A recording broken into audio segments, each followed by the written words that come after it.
One thing speech therapists use is a social story.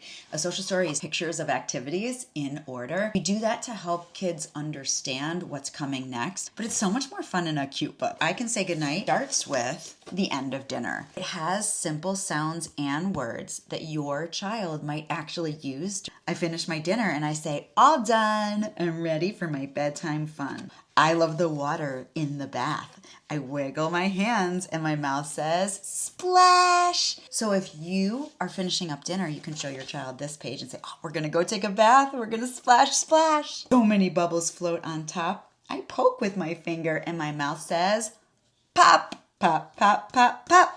Now we've gotta get out and we've gotta dry off. We grab my towel and dry off quick. I put on my PJs and zip, zip, zip. You can show your child what's coming next. It's time to brush teeth. I smile in the mirror. No need to rush.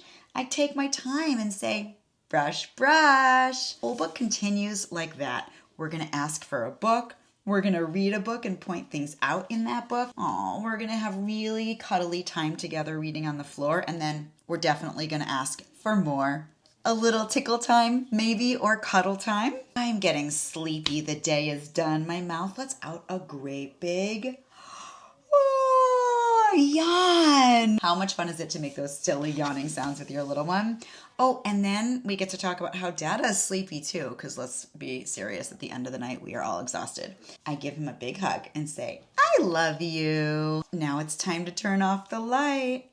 I climb into bed and say, good night. It's probably going to be night-night first, but we'll get to good night. And then, parents, I'm showing your kids that it's actually time to go to sleep. Shh. Like all my other books, there's a guide in the back with all my best tips to help your child learn to talk and go to bed.